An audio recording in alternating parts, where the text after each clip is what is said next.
Hello, Thirstaholics. Welcome to the Thirsty Professional, where today we are welcoming again speaker strategist and major badass Heather D. Black. Go grab a cuppa. We will be back in a minute.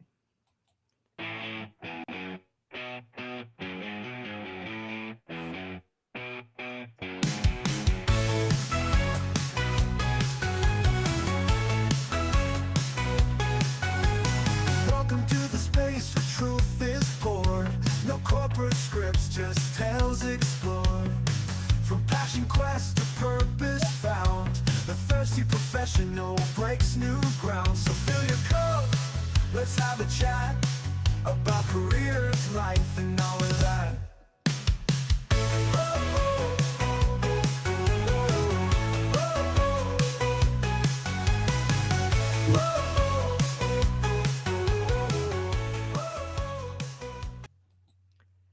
Hey, everybody. Welcome to the Thirsty Professional. I think you can tell it's going to be a slow day. My internet's all wonky. That's what happens when you pay for like astronomical speeds and then you get snail. Anyway, welcome here to the Thirsty Professional. This is the place where we grab a bevy, we ditch the BS, and we get real about careers, purpose, and passion. I'm your host, Beth Ann Campbell. If you're watching live, let us know you're here in the comments, where you're from, and most importantly, what are you drinking today? If you're watching the replay, please give us a hashtag replay. And of course, let us know if you have any questions, comments, or feedback so we can address during the live stream or afterwards if you're watching the replay. All right, let me bring out my very special guest today on the Thirsty Professional, Ms. Heather D. Black. Yes, I know. I love it. I love it when they come ready to play. She's ready to play. Completely psycho. Heather is a spicy Carolina girl bringing sweet tea into the neon world of Las Vegas. She is a meeting planner turned speaker strategist who spent over 2 decades on the other side of the stage. Today, she's redefining what the stage means from podcasts and networking rooms to live events and beyond, helping purpose-driven business owners who are showing up but not seeing results and growth. She helps people get booked on the right stages, build their own stages, and convert their efforts into the impact and income they deserve. And on top of that, she is a firecracker, super funny, candid as shit, and she might swear as well, which I love, and I just love her. So welcome back, Heather Black. Oh, so glad to have you here, Heather. I'm so excited to be here. I mean, I don't know, about 7 a.m. on Friday, but actually I was excited about this, so it was really easy for me to get up, honestly. It's a toughie. We appreciate the effort. I love you just like you come to play. So I was asking Heather when we were talking before we went live. So this is the strategic planning part of what you do, right? In your hat. Yeah. I love. Yeah. So my whole process has 3 pillars that we focus on: your strategy, your organization, and your profitability. So I came to play today. I was like, I'll be honest, y'all, if you come in late, probably not going to even see all this, but because these are going to fall off and the glasses are going to have to go because they're already giving me a headache.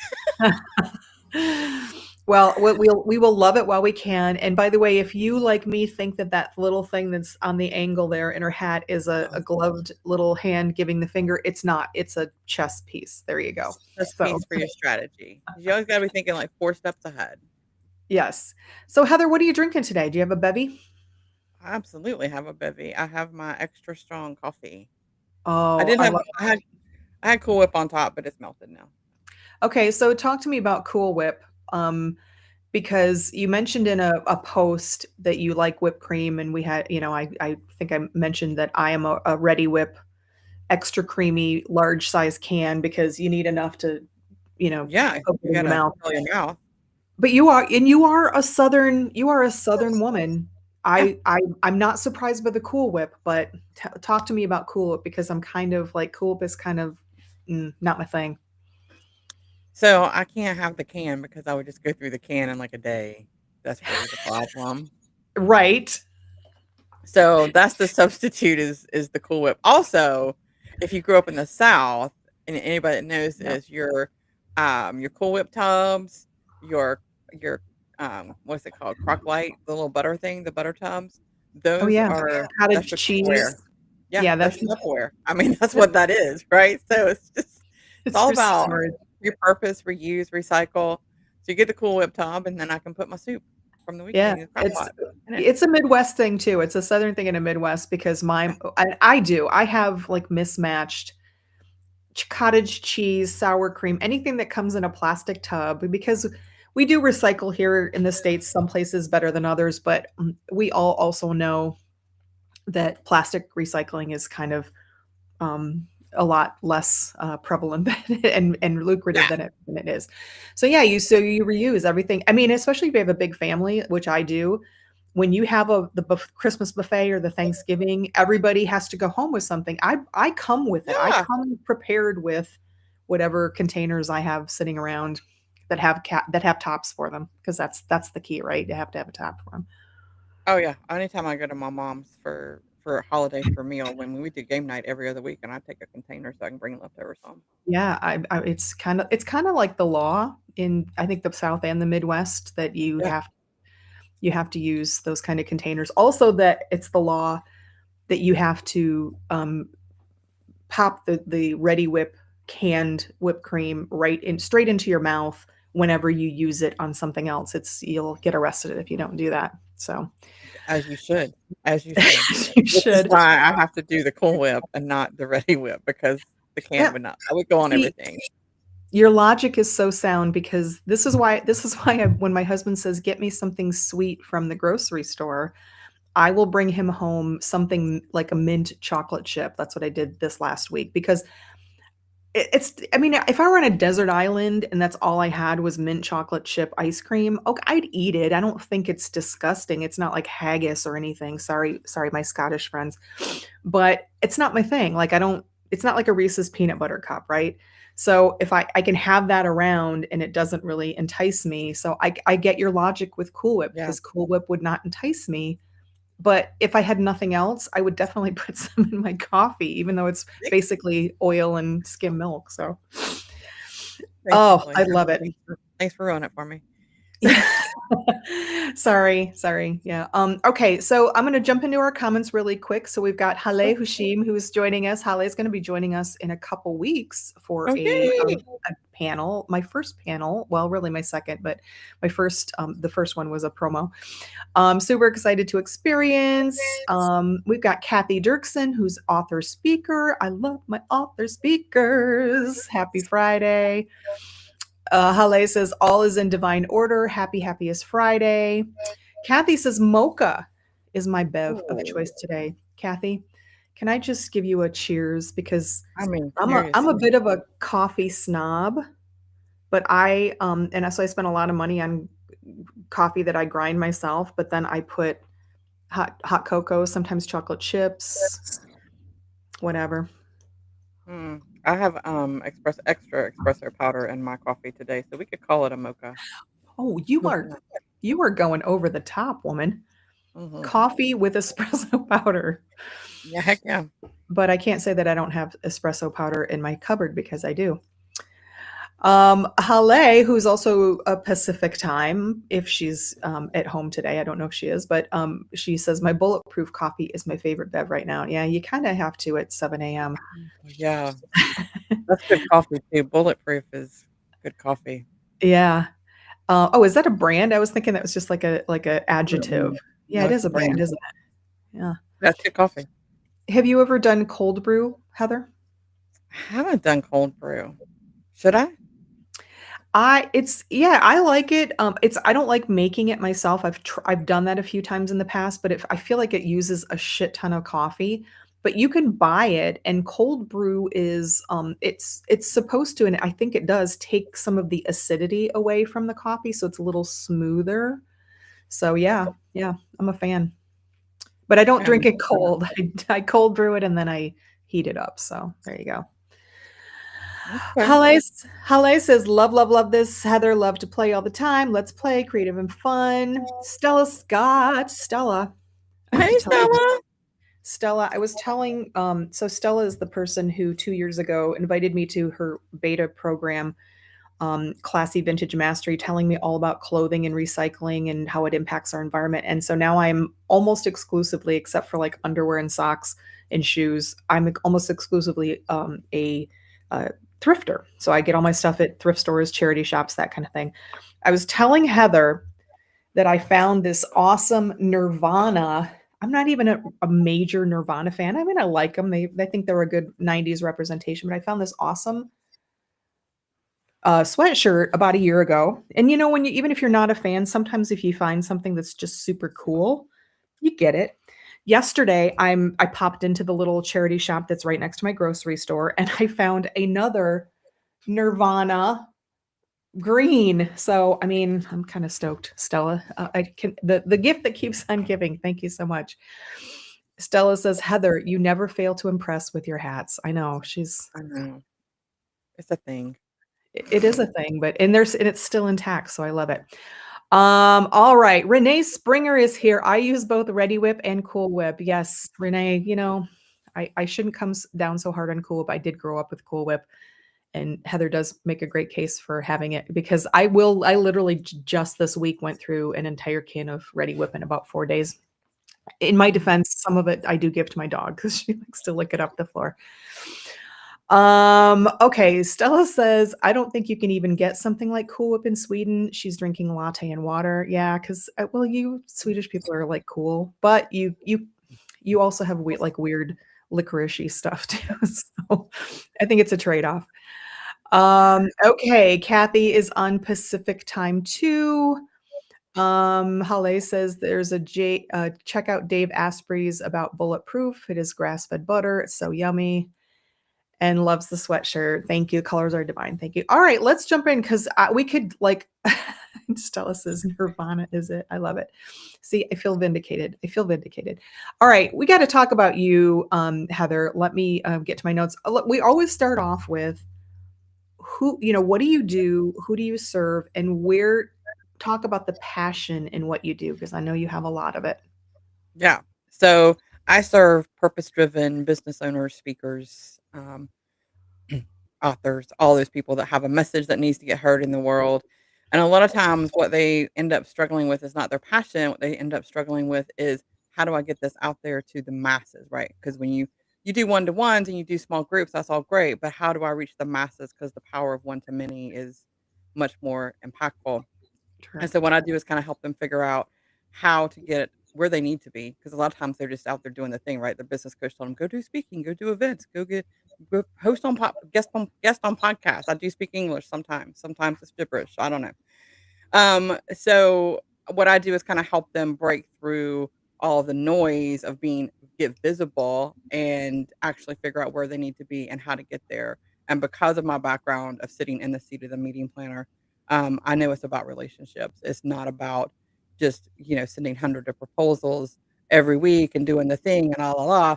It's really about generating true authentic relationships that provide value to both parties so that you can get booked, rebooked, and referred. And then that back end stuff of what are you doing with them after you've been on their stage? What are you doing with after they've heard you speak? What do you do then? Because a lot of times what happens is we say thank you or we send a follow-up email sequence and then we let them wander off into the wilderness on their own to solve their problem. Yeah. Like, okay, I gave you this tip. And so it's really about creating those systems and organization and doing it in a way that feels authentic for each of my clients, whatever that looks like. So that's what I Yeah. do. It's really important. I mean, I've only been a part of on the speaking end for of a few events, but I was recently involved in one. Hale was also in that team, and there's so much follow up. It really kind of surprised me. Like, oh, this isn't just over. We still are engaged. We are still talking about different ideas. We are still talking about what's next. And I love that because it's like you kind of don't feel like you're just one and done and abandoned and like, okay, thanks for showing up.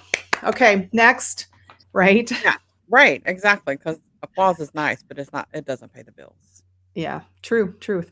Oh, What so tell me a little bit about because you've been in this kind of this realm for many years. What has changed? Because it when you sent me over your bio and it really hit me how the stage has really evolved, especially I think really since COVID. But yep. talk to me a little bit about this is a whole different world out there. This is not like, your only option is, find a conference, hope it meets your expectations, figure it out, and then hope you can get in. What is different now? Yeah, so, well, for the biggest thing that's different that COVID created, which I think is fabulous, is that there's a way more stages available. There was a day and time when you said, "I'm gonna do speaking," that you literally were going into a ballroom, you're going into a conference center, you're going into a physical place and stepping onto a stage, right? And that has changed. Now the stages are virtual, the stages are podcasts, the stages are networking rooms, the stages are so many more options of where you can step into a space. Even we could get real about it and be your newsletter, your social media, those are platforms, those are stages where you're talking to more than one person at a time. And I don't do newsletter strategy or social media strategy or whatever, but there's still the stages, and so you have to look at where you really need to be, where are you comfortable, because you don't have to be on a stage with 5,000 people in the room to make an impact, to get your message out, to grow your business. It can be a stage with 10, 15, 30 people, 50 people, whatever you're comfortable with. Or doing that podcast or doing things like this where you're actually having a conversation as opposed to having to stand up and remember your talk, your beginning, your middle, and your story arc and that whole thing, right? If that's overwhelming, if that's stressful to you, you're like, "I'm not ready for that, Heather." Okay, well, then let's talk about what you are ready for, right? Yeah. And so, but the key is you have a message. Your voice is your most powerful business asset that you have, right? Oh, Because that's what people are going to connect to. It's just true. And you need to be using it, and you need to be using it in the right rooms. So, I so love that as somebody who has been a kind of a speaker outer, but only just recently really gotten into exploring what I call, and probably is not even an accurate description now, but the formal public speaking as we knew it, 10 years ago and beyond. But then, when you talk about that, I think, well, Beth, you go on other people's podcasts. mhm. You have a podcast, about to start another one, maybe two. So, that is a stage, that is It a is a stage. platform too. So I feel vindicated in some ways. Yes, You thank you. Stella says this is a stage right here and now. Yes, Yes, exactly. it is. Yeah, I mean, so I'm doing a webinar work it's not really a workshop, it's more of a webinar with, Bernie DeSantis at the end of the month, where I'm going to talk about the 3 types of stages that you should be using, and one of those is an owned stage. This is your owned stage, Yeah. right? It's nice, and it's nice to have the control. Mhm. Why do you think that, or let me rephrase this. Um, w- it used to be people would say things like, "Oh, getting up in front of the 5,000 people is more fear. There's more fear in that than there is fear of death, right? It's people have Mhm. a higher fear of public speaking than they did of death. Is that still true? And if it's not, then, because there's so many different options, what is holding people back if they're not exploring? I do think there are probably people still that would rather die than have to get a room full of people. And I get that, right? Because it can be intimidating. All eyes are on you. A lot of us like to be behind the scenes. That's why I was a meeting planner, and so here we are, right? Here we are on the stage. And but I think that you have to kind of flip that a little bit because at the end of the day, the audience wants you to be successful. They're rooting for you. They don't want to see you get up there. They're not sitting in their chairs going, "Oh, here comes another candidate. I hope that they're going to flub all their words and forget everything." They want to learn from Oh my you, God, no. Yeah. right? So We they're we rooting we for you. absolutely don't want anybody to do that because we feel it. We feel like, Right, "Oh god." exactly. They feel that, and so it's one of those situations where you just have to overcome that fear. I talk to my clients about it a lot. It's about doing the reps, and if you're just getting started, do the reps in a room you're comfortable in. Get on podcasts. Get in, invite your girlfriends over for spaghetti and wine and do your presentation in front of them and get their Yeah, feedback. Whatever's gonna help you work that muscle, your local community center that you've been involved in, whatever it is, work the reps, get the exercise in, and then you'll start to see more confident, and you'll feel more confident, you'll Yeah. exude more confidence, but it's not gonna happen if you're sitting there like, "Well, I'm just gonna wait till I'm ready." Yeah. You're not ever gonna be ready. You are ready. You are ready Yeah. now. Let's do the And you thing. know it. There's so many opportunities now, and it is a great thing because I think you talked about many podcast guesting and podcast newsletters, that kind of thing. I remember just in the context of the discomfort and the fear. So I've had podcasts since like 2011, and I've done videos and for actively for 6 or 7 years. But a few years ago, I guess it's more than a few, is during COVID. A friend of mine got married, and I was asked to be his best bitch, right? Which is I guess, he didn't have a best man. It was me, and then a mutual friend was another bride's bitch. And I had it in my idea when he asked us to do this. I thought he's a really big Disney fanatic, as is his now husband, and I got it in my head thinking I'm gonna sing the Little Mermaid song. Just I don't know why. It was just a weird like why. I don't sing publicly. I mean, at best I've done some drunk karaoke, but I just had it in my head, and of course as the day got closer, so I rewrote the words to the Little Mermaid song, part of that world or whatever it's. I don't even know the actual. Oh, there, you're back. You Sorry, blipped. my internet is also being wonky, You know so what? there My we go. technology it might be even on my end. Anyway, I rewrote the words, and I practiced it, but then I also had an alternative because I thought I don't know if I can do it. I don't know if I can get up and sing a cappella in front of people. I'm not a singer, right? So like you said, I sat down the night before with the other bride's bitch, and I said, these are my two options, and I sang it in front of her, and it was like, whew, you know, I'm getting chills even thinking about it because it was hard. And I am not a person who gets scared about being in the public, but I was just scared even singing it for her.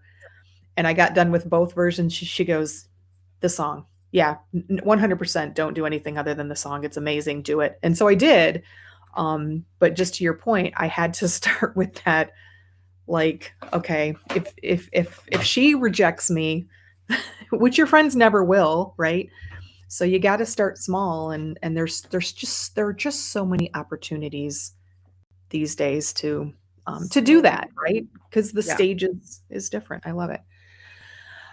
So let's talk a little bit about, because I have to really kind of change this, because I was going to say, well, I'm really more on the speaking side, but really, as a podcast hoster, I'm kind of on the event side too. But I'm also a little bit of an outlier. When somebody decides they're going to host an event, a summit, Mhm. whatever it is, what is, other than that there might be a paid option and they may get monetary, what is the gain for the host, for anybody out there who might be thinking, I would really love to host a summit, and I just, or an event, and I don't know, what are some of the gains other than monetary?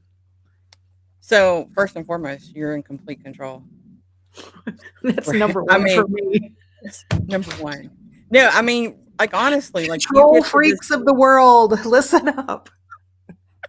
all unite. No, but I mean, that's you're in control of everything, the experience, the purpose, the why you're having it, what you want the outcomes to be, and you're cultivating your own audience, because here's the reality. If you're always borrowing somebody else's stage, you're never building your own audience. Ooh. Ooh, can we put that on a t-shirt? Should. We Ooh. should. And That's so you it. wanna reach a point where you are hosting your own events, and it doesn't have to be a 5-day summit, right? It doesn't have to be elaborate. You can do a workshop, you can do a webinar, I do open office hours. It's called Hot Seats, Hot Takes, right? That's my own event.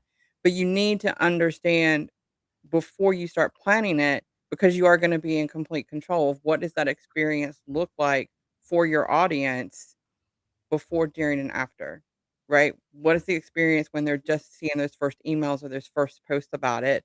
What's the problem you're solving? What happens when they sign up for the event? And then what happens after? so that you're not just sending them off into the wild with, "Here's the one thing we solved today," and the rest of your problem, you're on your own. You really want to be nurturing and cultivate. Obviously, you have a CTA at the end, right, where they're hopefully gonna sign up for something that you wrote specifically for those that don't, what happens after, because they still Yeah. probably need you, they're just not ready to make that investment, whatever it is. So, um, yeah, your own stage is yours. You get to decide who's in the room, you get to decide the message, you get to decide the experience, and you are now building your own audience.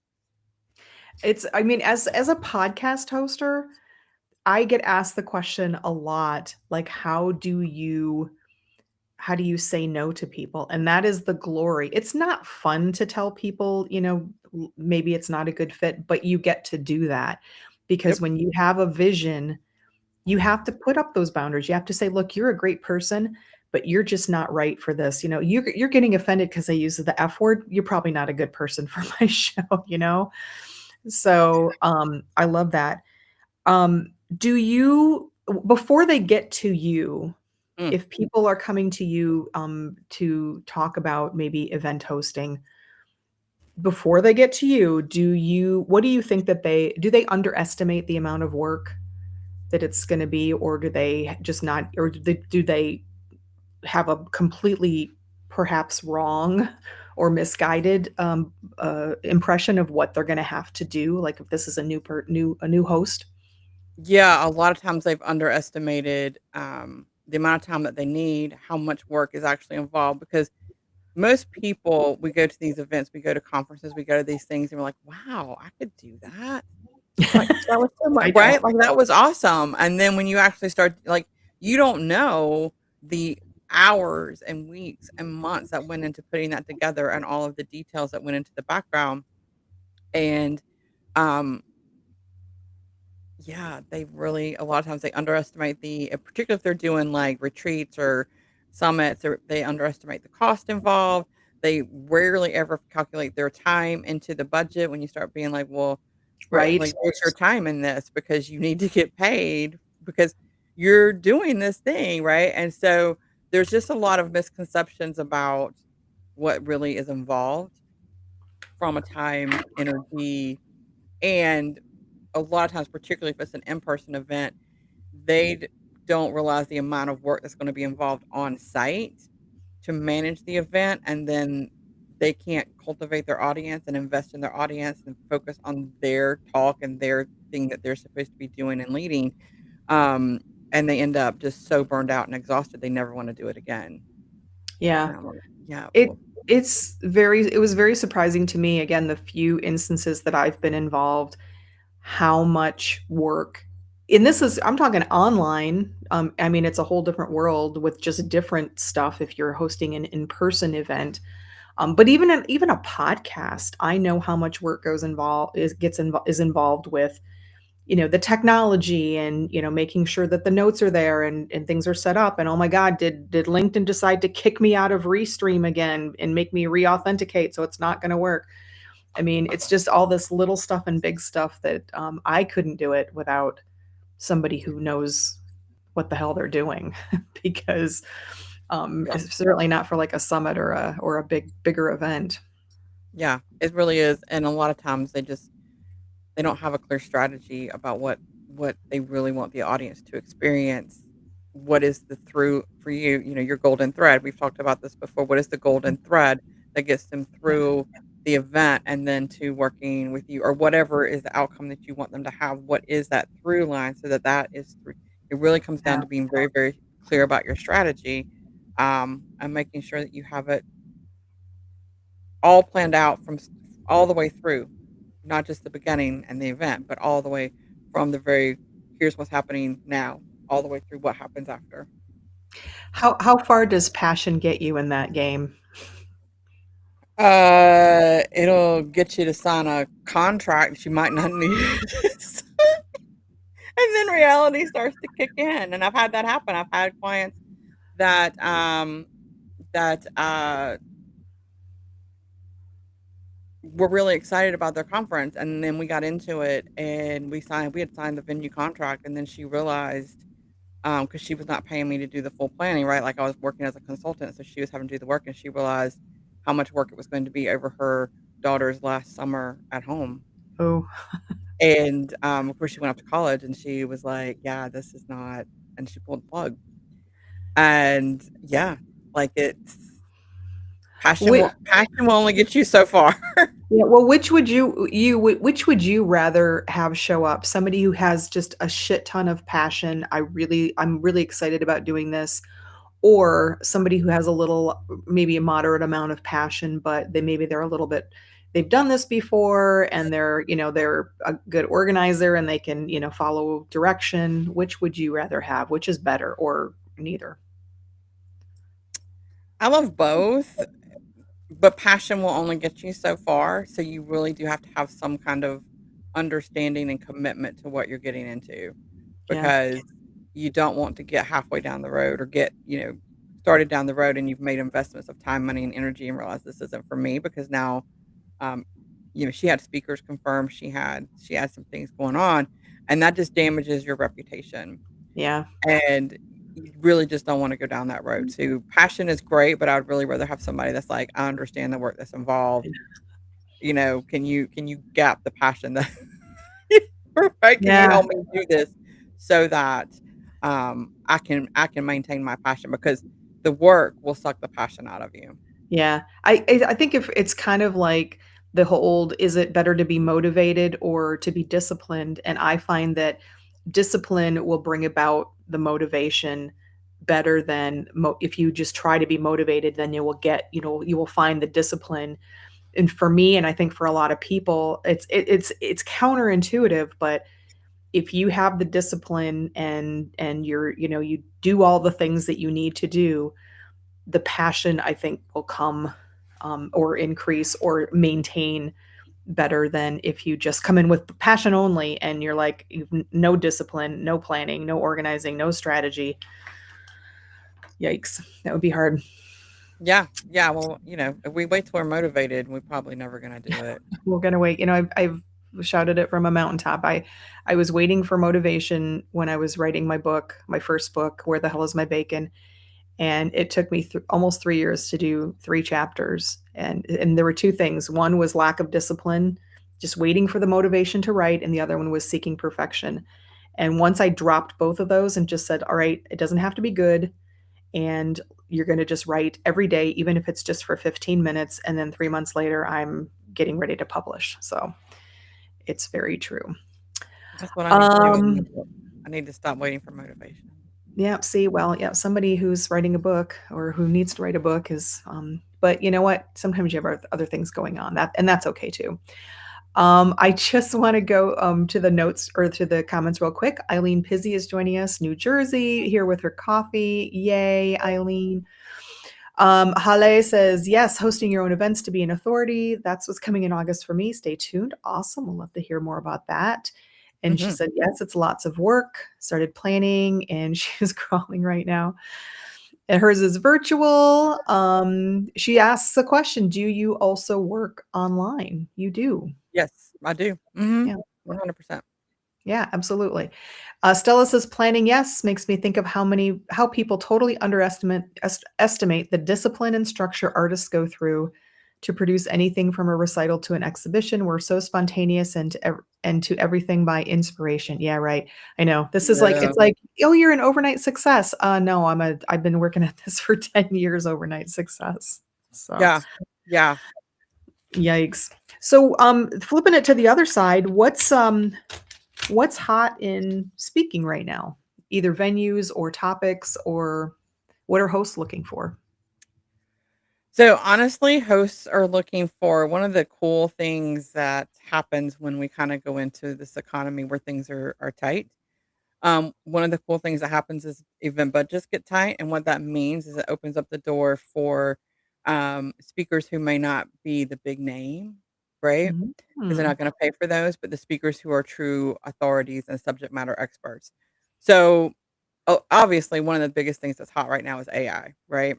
Now, I'm Yeah. not saying go out and become an expert in AI, but if you're an expert in what you do, now is really a great time to make sure that you can prove that authority because now paid stages are looking to make their dollars go so much farther. And so if you can prove that authority, like this is I 80% of people who come hear my talk do XYZ and this is what happens, right?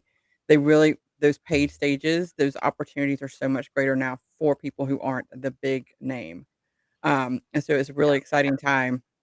So whatever, obviously AI, thought leadership is always, and leadership things, although I think leadership is an overdone word, but that's just my opinion. What do I know? I think people say leadership, what does that even mean? I don't even know.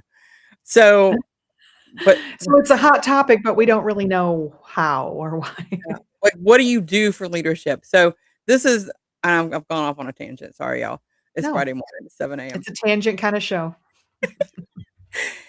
What I want y'all to take away from this is that now is the opportunity. There are doors that are going to be open that might not have been opened a year ago because budgets are getting tighter. Event planners are being way, way more um, discerning with where they spend their dollars for speakers. So if you're an authority, if you're a subject matter expert, now is the time to start building those relationships to get out there and get on those paid stages. Um, because this is only going to get worse from a standpoint of budget shrinking for events and how they're spending their dollars. Because unfortunately, when economy gets tight, the first thing that gets cut is the event budget. Sorry to say that that's just how it is. Because most organizations, associations, conferences, they all think, well, that's the one thing we can cut, never understanding the real value that the events bring to the Oh organization. god. Yep. It's Yeah, like art. right. It's like the arts, it's always the Yeah, first thing to get cut, and always the and first then thing. everything else just goes, people, okay, all right. Yeah. So whatever the hot topic is in your industry, if you're the person, obviously, if you're an AI expert, there are just like hundreds and hundreds of opportunities right now because I just did an AI 3-day boot camp thing that totally blew my freaking mind. I don't Oh, even know the power of AI. Like I'm working on it with a couple of people this weekend, or the next 4 Saturdays, we're gonna try to implement what we learned in this boot camp. So that moves really fast, but um I don't know where I was going with that. I was going somewhere. well, let's talk about AI a little bit more because, Yep. so you talk about it as a topic and it's important. How else is it impacting the, event and speaking world, the hosting and speaking world? So for speakers, if you can train your AI properly, it can really help you cut down the time to find events. It's about doing it the right way. So you don't just get a bunch of garbage, go in and ask chat, "Hey, find events, la la la." You want to be very specific about it so that you get the right information. But it's also, as a word of caution, you want to make sure that you're using it ethically and correctly because event hosts are also looking for that too, right? Like they don't want your AI to show up in your proposal and all of the things, and then you show up and you're Sloppy. doing something totally different, right? So it's about using it as a tool, as a resource, and not to replace you, which is another great opportunity for those people I'm sure on this watching the replay, listening right now. You're all real about who you are and what you're doing, and you're the expert, right? So this gives you just another added leg of leverage in what you're doing because when I'm having a conversation with you and then you show up, awesome. But there's a lot of people out there that are doing other things with AI. But it is definitely a resource, it is a tool, and if you leverage it properly, it can make things go much faster, um, in finding, crafting, proposals, emails, all of those things when it's used properly, I which I think it's another way, so I can tell you how I have used it, and I am not a professional, well, I shouldn't say that. I have had like 7 podcasts, so maybe I am, but I'm not in the traditional, what we think of as I'm not making money, going up on stages, real or virtual, yet. But, but I will say that as a multi-potentialite, thank you, Stella, for introducing me to that word, or a multi-creative, somebody who has a lot of different things, right? I was 23 years in corporate. I had a corporate podcast where I ranted. I've written corporate humor books. Now I'm writing paranormal mysteries, and I have another, so I have a lot of different things that I've done that I like to talk about, that I can talk about, a lot of stories, a lot of ways to help people in different ways. And so it's also, for me, it's sometimes difficult one of the things I've been challenged with is how do I figure out what I should speak about, right? Do I Mm, speak about lead? I mean, I know all the places that tell you here's your top 10 topics that people are looking for. Great, but I can speak to a lot of them, and I can speak to 'em different ways. So one of the ways that I used AI was, and again, this is after using and training for some time, but I brainstormed like a 9-page single spaced, this is me. It's all the things that I love to do, the things I don't love to do, my podcasts, my book, here's a little description about this. Here's what I could talk about. Here's a list of things I could talk about without any prompting for 10 minutes and love to talk about. Here's things I don't like to talk about. And then I dumped it into chat. It was a chat at the time, chat GPT. And I said, give me some ideas for, because and data analysis is one of the ways that I love using AI, because mhm. there's a lot of things in my brain just isn't, especially now, it's just not. I lost all my F's, all my fucks, but still, maybe didn't quite keep up with all the analysis of the brain. So, and it came back with some really interesting ideas. I mean, first of all, it said, "Beth, you've written 2 books on, corporate life and leadership. You could just do a keynote speech on either one of those." But then it also made these connections, like, I was a paranormal investigator for 10 years, and I like to talk about the psychology of it and the fear.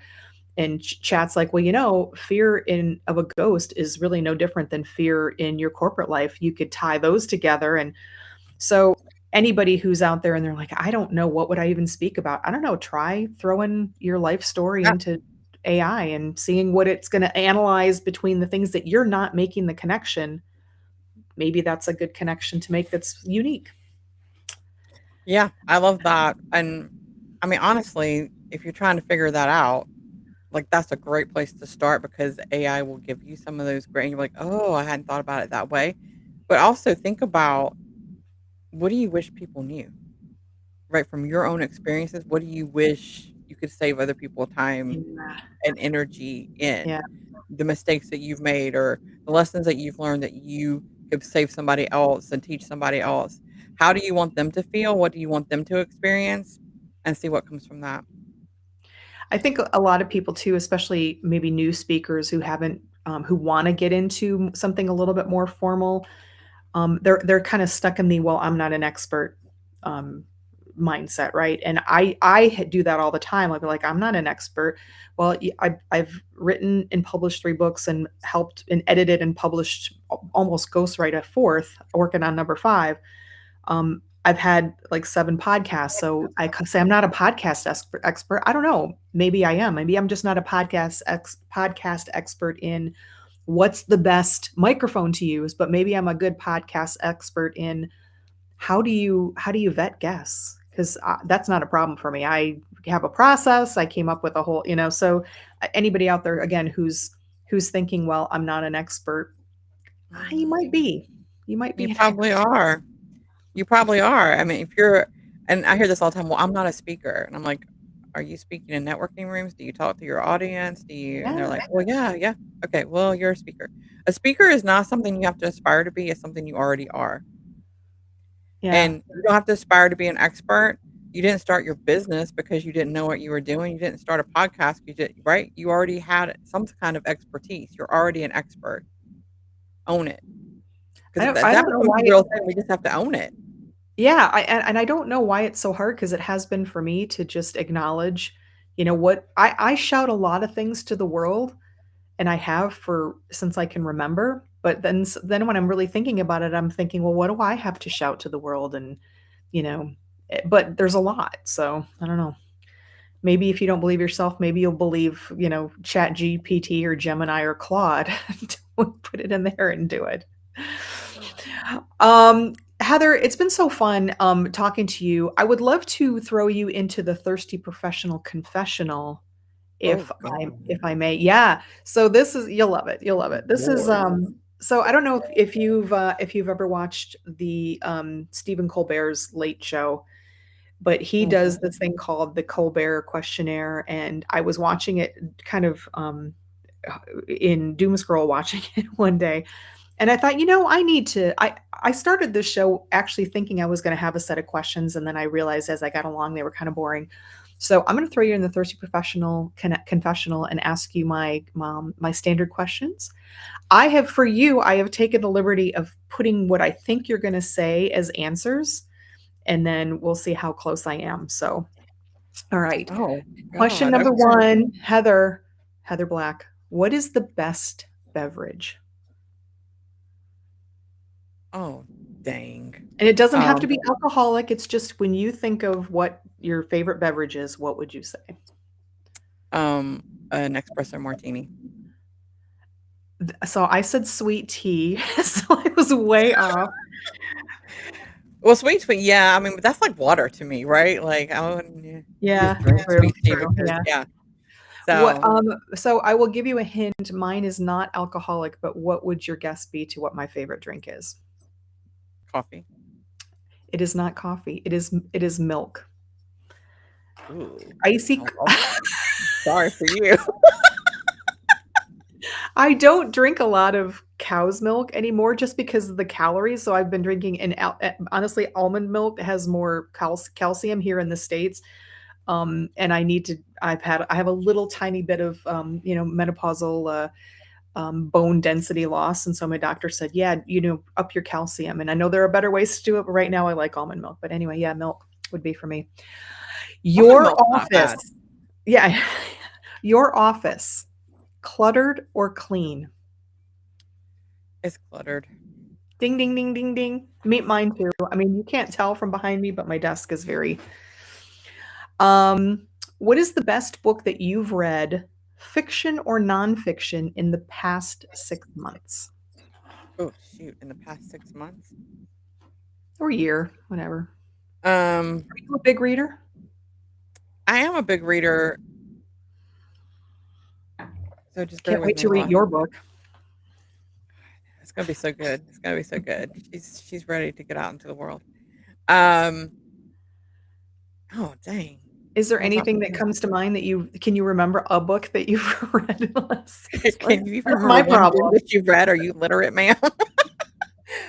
Yes. So I would have to say that one of the best books that I've read, and I don't know if it's in the last 6 months, but in the last year, has to be The 12-Week Year. What is it? The 12-Week Year. Oh, okay, cool. Yeah. So I it's basically it's I don't know, self-improvement, self-help, whatever you wanna call that terminology, Then we where can do instead it of in 12 setting weeks. goals for a year, you set them for 12 weeks. You break the Oh, year okay. down that way. Yeah. Anyway. I like that, I like that. I didn't even venture a guess because there's so many books out there, but I will say the best book that I've read in the last 6 months is The Other Bennett Sister by Janice, oh god, what's her last name? Woodlow, I think is her last name. I Cool. don't have it handy. Coming out, soon, I'm so excited. I think, what's today? Tomorrow it's coming out on BritBox. I can watch the mini series, so I'm a big Jane Austen fan. I love Pride and Prejudice, and I loved this book. It was very good. Mhm. That's All fabulous. right, back to you, Heather Black. When you were a kid, Mhm. what did you want to be when you grew up? A child psychologist. Are you shitting me? No. Wait, why? Where did that come from? I mean, there was a point where I wanted to be a neurosurgeon, but I think I was like 14 or 15, but I was not super young. Child psychologist. Where did that come from? Maybe because my parents were foster parents, right? They had foster kids in our house. And so I just wanted to help kids, but then I realized that, like, I would never be able to leave that at the office, and I would probably end up in jail because I would probably go and do bodily harm to someone, Yeah. like, honestly, and so I just realized that as an empath, that probably was not the right path for me. Yeah. It would just be too hard. So, Okay. Well, I was so off. I said actress because maybe that's what I wanted to be. I don't know. I feel like, so, you and I are alike in a lot of ways. I thought, well, maybe. All right. If you could not live and work where you currently are, Nevada, Las Vegas, right, area, yes, where in the world would you love to live and work? Tillamook, Oregon. Again, another weird why why? Because somebody told me one time that they have, like, the perfect weather, and so I've been tracking their weather, and they literally do have perfect weather year round. What's And perfect also they weather? have, like they don't get below, like, 37 or so, like, that's the lowest that they go, and the highest is, like, 80 something. And it just That is and it perfect for rains a me. lot there, yeah, and it's on the coast, and there's cheese and ice cream. I mean, that's where the Tillamook dairy farms are, where the Tillamook creamery is. Yeah, so there we All go. right, again, way off. I said Costa Rica. I don't know why, it just came Oh, to me. because they have I'm not sloths. maybe Yeah, I am not Costa psychic. Rica. Yeah. I think I was watching a house show about Costa Rica, and I thought, "Oh, wow, that looks like a lovely place to live." Name one famous person living who you'd love to have a coffee chat with. Brene Brown. I love it. I said I said Dolly Parton. Am I focusing too much on your Southern upbringing? Well, I think Dolly Parton's awesome too. She's an amazing human being. So that Yeah, wouldn't be a bad coffee chat. But yeah, I yeah, would pick Brene Brown. yeah, awesome. Final confession, are you Oh boy. currently in your underwear or pajama bottoms right now? Like, are you business on top? Well, you're party on the top, really, on the way top, but are you business on the top, party on the bottom, or dog mom? Is this my case? No, I'm wearing actual pants. That's so disappointing, Heather. No, I'm just kidding. Only because I might be going to see The Devil Wears Prada later today, so I was like, I'm just gonna Oh, get dressed just, yeah. you know what? If I could stomach going to a movie theater, I would love to go see that too, but I think I'm gonna have to wait until it comes out on streaming or, Blu-ray, as they used to say. Let me go real quick to the comments, folks, because we're gonna be wrapping up pretty soon here. Hale says, Heather, we need to talk. I have an Ooh, experience let's coming do up it. in August. Reach out, reach out. Heather is your woman. Hale says, thank you, Beth, for doing these shows. We get to know each other on an authentic connection. Thank you, Hale. That's really kind of a high praise because it's really all about getting to know people and the good, the bad, and the ugly. Hale has lots of corporate and tons of experience. And Stella says, you are an expert on interviewing, Beth Ann. Well, thank you, Stella. I appreciate that. I do try. I just try to, have a conversation. Hale says she's looking forward to your shows. She probably maybe means your book that you're coming out, and she would like to talk about milk. I love it too. I do too. But I don't drink it a lot anyway. And I'll go through an entire large size can of Ready Whip in 5 days, but I'm like, no, I can't. It's too many calories to have a glass of whole milk. So I don't know. Does it have calcium? Ready Whip, does it have calcium? Mhm. I don't know. I mean, I would feel vindicated if it did. I would feel at least a little less guilty about going through all of that. But Ready anyway, Whip, if you're listening, Ready Whip, if you can just infuse the can with calcium, that would be yeah, amazing. maybe then I could just do that. But I still think it's more. I mean, you can do a cup of almond milk is only 15. Is it 15?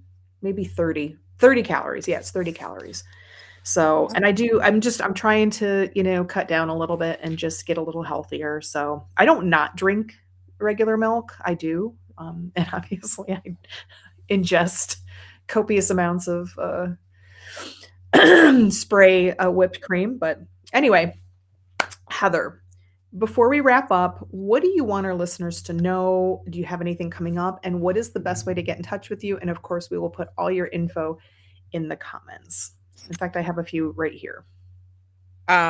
Yeah, so I do have the event with Bernie DeSantis coming up at the end of the month called the Strategic Speaker: How to Grow Your Business Using Speaking. Awesome. I would love for y'all to know that you're ready. You're ready. Don't wait. Your message needs to be heard. Your voice matters. One day is here. Your audience is waiting. Find me on LinkedIn. Find me on, there's my website. Yeah, Instagram. Track me down. Follow me. It's always a good time. You never know what's about to happen on my social media because I don't. Which of us do? What other? Well, thank you so much for being my guest again on the Thirsty Professional. Heather, you are the cat's meow, you're the bee's knees. I know I say this all the time, but I just like have such amazing people here, and you are truly one of them. You come ready to play, and you just have fun with it.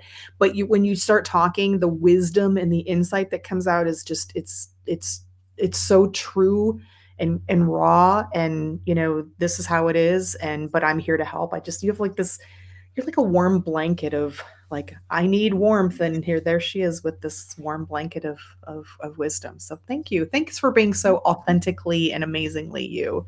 I just love you. Thanks for having me. Oh, thanks for calling me a warm blanket. Like, we can have some sushi and some hot Oh, chocolate and a warm blanket. I love that. somebody call me a warm blanket today.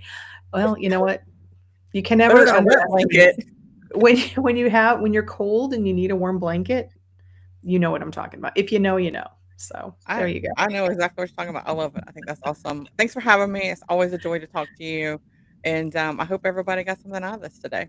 Oh, I think a lot of people got something out of it today. So thank you. All right, folks. Next week, my very special guest is going to be Tracy Irwin. She's also returning for an encore appearance. Tracy is a money mindset mentor, fractional finance director, over 30 years in finance.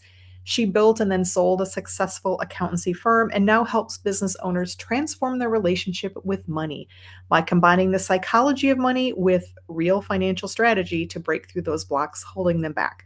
She's on a mission to prove that when you fix your money mindset, the numbers follow. So I can't wait to have Tracy back. Thank you, everybody watching this episode. I appreciate you. If you are watching on LinkedIn, please connect if you're not already, both with myself and with Heather D. Black on LinkedIn. If you're on YouTube, please like and subscribe. If you use YouTube, even if you're not watching this there now, go out and look up The Bean. It's all one word, two N's on the end, TheBeann, or search for TT Prof. Give me a subscribe. It is so helpful and so appreciated. If you have any questions we didn't get to, leave them in the comments, or you can DM myself or Heather, and then congratulate yourself for getting real about your career, your purpose, and your passion. So now, Miss Georgina Featherstone, I brought out my Miss Georgina Featherstone, my newest hat here for Heather. And Heather and I are going to now bid you a fond farewell. Take it easy. Thanks for joining. So fill your cup, let's have a chat about careers, life, and all of that.